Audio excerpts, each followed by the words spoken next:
Satyabama Institute of Science and Technology, Chennai and Sriperumbudur.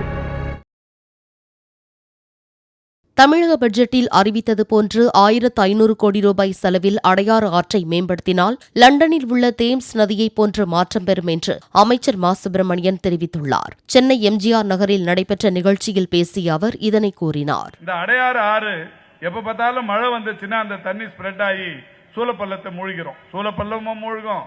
அந்த பக்கத்தில் சைதாப்பேட்டைக்கு எடுத்தீங்கன்னா ஜோதி ராமலிங்க நகர், செட்டி தோட்டம், ஜோகி தோட்டம், ஜோதி அம்மாள் நகர், நெருப்புமேடு, அபித் காலனி, திடீர் நகர், சூர்யா நகர், கோட்டூர்புரம் எல்லாமே இந்த ரிவர்ல ஃப்ளட் ஆயிரும். இப்ப நம்முடைய முதல்வர் 1500 கோடி ரூபாய் நிதி தந்து 30 மாசத்துல இந்த அடையாற்றை மேம்படுத்துவோம் சொல்லியிருக்கிறாரு. அந்த திட்டம் இன்னைக்கு இது முடிஞ்சதுன்னா, ஒரு 30 மாசத்துல இது முடிஞ்சதுன்னா, அடையாறு ஆறு என்பது லண்டனில் இருக்கிற தேம்ஸை போல், பிராங்க்பர்ட்ல இருக்கிற ரெயின் ரிவரை போல், சிங்கப்பூரில் இருக்கிற சிங்கப்பூர் ரிவரை போல் உலக நாடுகளில் அழகான ஆறுகள் எங்கே எல்லாம் இருக்கிறதோ, நகர நாகரிகத்திற்கு மிகப்பெரிய சிறப்பு அந்த ஊரில் ஓடிக்கொண்டிருக்கிற ஆறுகளினால் அந்த ஊர்களுக்கு பேர். அந்த வகையில் சென்னைக்கும் அடையாறு என்கின்ற ஆறால் பேரு என்கின்ற வகையில் ஒரு 1500 கோடி ரூபாய் செலவில் திட்டம் தீட்டப்பட்டிருக்கிறது.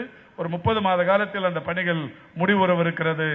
Satyabama Institute of Science and Technology, Chennai and Sriperumbudur.